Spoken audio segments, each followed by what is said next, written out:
Good morning বন্ধুরা, অরিফ্লেমের প্রোডাক্টটা আসলো অক্টোবর মাসে। থার্ড অর্ডারটা করলাম। আর এই অর্ডারটাতে ছিল একটা এসেন্সিয়ালের ফেস ওয়াশ ছিল, একটা সুগার স্ক্রাব ছিল। সুগার স্ক্রাবটা নতুন করে চলে আসলো, নতুন প্যাকেজিংয়ে এসেছে। 3টে কোল্ড ক্রিম, একটা ফেস ক্রিম। এটাই অর্ডার ছিল, তুলে দিলাম, চলেও গেছে, সব বেরিয়ে গেছে। যারা যারা সুগার স্ক্রাব এখনও ইউজ করনি অরিফ্লেমের, ইউজ করে দেখতে পারো।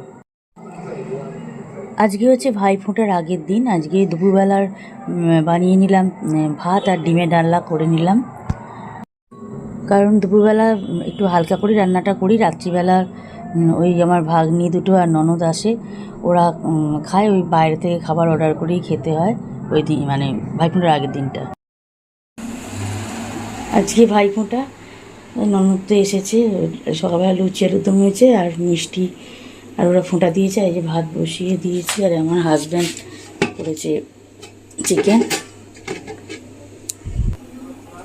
আমার হাজব্যান্ড চিকেন বানিয়ে রেখে গেছে। আর এখন করলাম চা, যেখানে চা হয়ে গেছে। ননদ একটু গেছে পাশের বাড়িতে, গল্প করতে গেছে। আর এই যে আমাদের চা, আমার শাশুড়িকে আর বরকে দিয়ে দিয়েছি, চা নিয়ে গেছে, ও ঘরে দিয়ে দিয়েছি। আর এটা আমার আর আমার বড় ভাগ্নি, ছোটো ভাগ্নি চা খাবে না, আমাদের দুজনের চা। আর ননদ আসবে, এসে খাবে, চা করে রেখে দিয়েছি। এবার আমি ভাতটা হয়ে গেলে চান করতে যাব। ভাইফোঁটার চিকেনটা আমার হাজব্যান্ডই বানায়, আর মাছও হয়। আজকে নন্দাই যেহেতু আসছে না, অফিস আছে, আর আমার ছেলে তো এখানে নেই, যার জন্য আর মাছটা যে কিছু রান্না করা হয়নি, বের করেও আবার তুলে রাখা হয়েছে। ওরা তো ভাইফোঁটার দিনটা পুরোটাই থাকবে, মানে পরের দিন বিকেলবেলা গেছে, ওই জন্য পরের দিন দই কাতলা করেছি। সেই রেসিপি পরে তোমরা পাবে, নেক্সট ব্লগেতে ওই দই কাতলা রেসিপিটা দিয়ে দেবো। চিকেনটা দারুণ খেতে হয়েছে, দেখতেও খুব সুন্দর হয়েছে। ভাইফোঁটার দিন হয়েছে, ভাইফোঁটার পর দিনও হয়েছে। গুড ইভিনিং বন্ধুরা, চা হয়ে গেল। ভাইফোঁটার দিন সন্ধেবেলা আমার ভাগ্নি নিয়ে আসলো কর্নেটো। ছোটো ভাগ্নিটা বললো আইসক্রিম খাবো, তো বড়োটাই বললো যা নিয়ে আয়, ওকে আবার আনতে দিল, ও নিয়ে আসলো। আমাদের এটা আমার ছোটো ভাগ্নি, বড়ো ভাগ্নি, এটা আমাদের ঘরে, আমার ঘরেতে, আর আমার শাশুড়ি মায়ের ঘরেতে শাশুড়ি মায়ের বরের আর ননদেরটা আছে। এখন আমরা বসেছি, আইসক্রিম নিয়ে বসেছি। তারপরে আমি আবার মন জিনিসে অর্ডার করলাম, আমার ননদের আর শাশুড়ি মায়ের জন্য ভেজ প্যাটিস, আর আমাদের তিনজনের চিকেন হটডগ অর্ডার করেছিলাম। প্রচুর ভেতরেতে মেয়োনিজ দেওয়া, দারুণ টেস্ট এই চিকেন হটডগটা। এটা আমার আর আমার দুই ভাগ্নির জন্য অর্ডার করেছিলাম, আর ওরা চিকেনের এটা খায়নি। আমাদের জন্য ভেজ প্যাটিসটাই অর্ডার করেছিলাম দুজনের, ওরা ভেজ প্যাটিস খেয়েছে। সব কটাই খুব ভালো। ওই যে ও আবার হাত দেখালো, খুব সুন্দর জিনিসটা। মন জিনিসের খাবারগুলো বেশ ভালোই, আর এটা আমি প্রথম আজকে ট্রাই করলাম। ভাইফোঁটার আগের দিনে রাত্রে আমরা বেরিয়েছিলাম, বেরিয়ে সব কেনাকাটা করেছি। আমার শাশুড়ি এই ননদের জন্য আমার বর শাড়ি নিল, আর আমরা খাবারটাও নিলাম, ওই সবার জন্যই মিক্সড চাউমিন নেওয়া হয়েছিল। তারপর দেখো আমার ছেলের ভাইফোঁটা শুরু হলো। দেখো ভার্চুয়াল ভাইফোঁটা হচ্ছে, বড় ভাগ্নি দিচ্ছে, এরপর ছোটো ভাগ্নি দেবে, আমার শাঁখ বাজাচ্ছে, আমি এদিকে ভিডিওটা করছি। এখানে আর এখন এখানে সাউন্ডটা দিইনি। দেখো কপালটা বাড়িয়েছে, এত মনটা খারাপ লাগছিল কি বলবো। এবছর এরকম প্রথমভাবে দেওয়া হলো, প্রচণ্ড কষ্ট লাগছিল আমার।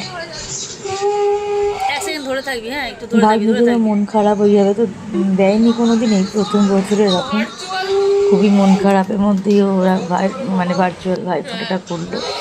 কী করবে, কিছু করার নেই, তার আসতে পারো না। আমার ছেলে খুব চাপা স্বভাবের, ওর প্রচণ্ড, ওরও মন খারাপ। তোমরা ফটোটা দেখলেই বুঝতে পারবে, খুবই মন খারাপ, কিন্তু তবু হাসছে। দেখো তোমরা দুই ভাগ্নি ভাইফোঁটা দেবে, এটা আশীর্বাদ করছে, ও ধান দুব্বো দিয়ে আশীর্বাদ করছে, ও দিক থেকে করবে। দেখতে থাক, আশা করি ভালো লাগবে।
টাটা।